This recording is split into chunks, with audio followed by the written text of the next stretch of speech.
नमस्कार मैत्रिणींनो, आज मी करणार आहे उपवासाच्या तिखट मिठाच्या पुऱ्या। आता आपण रेसिपीला सुरुवात करू। बटाटा मी उकडून घेतलाय, तो आता बारीक करून घेते।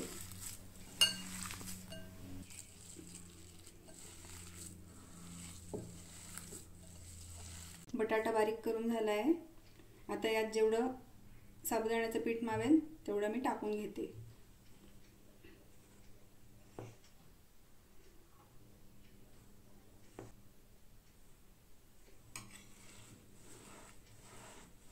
आपल्याला पाणी वापरायचं नाहीये, बटाट्यामध्ये जेवढं पीठ मावेल तेवढंच घ्यायचं।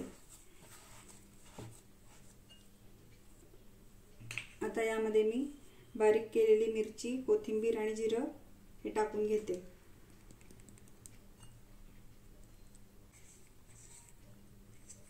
चवीनुसार मीठ, चवीनुसार साखर आणि लिंबाचा रस हे सगळं टाकून आता मी एकत्र करून घेते। यात अजून पीठ मावेल,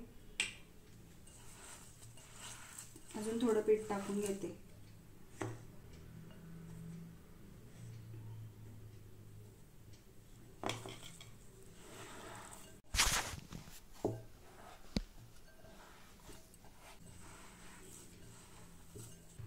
तेल लावून मी गोळा एकसारखा मऊ करून घेतलाय। 2 बटाटे उकडून घेतले, त्यासाठी आपल्याला 1 वाटी साबुदाण्याचं पीठ लागलेलं आहे।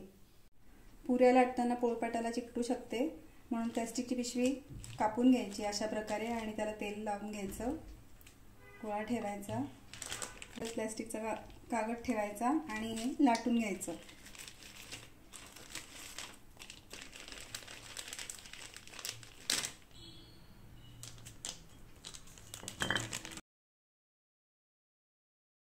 अशा प्रकारे सगळ्या पुऱ्या मी लाटून घेते। तेल मी आधीच गरम करायला ठेवलं होतं, आता मी पुऱ्या तळून घेते।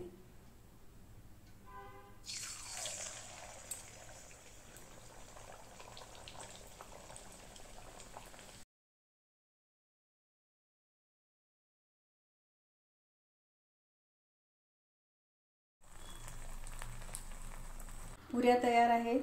तुम्हाला हवं असल्यास यात तुम्ही साबुदाणा पीठ, त्याच्यामध्ये बगर पीठ किंवा राजगिराचं पीठ पण टाकू शकतात। आणि गोळा आपण जेव्हा भिजवतो तेव्हा लगेच पुऱ्या तळायच्या, नाहीतर पुरी फुटू शकते।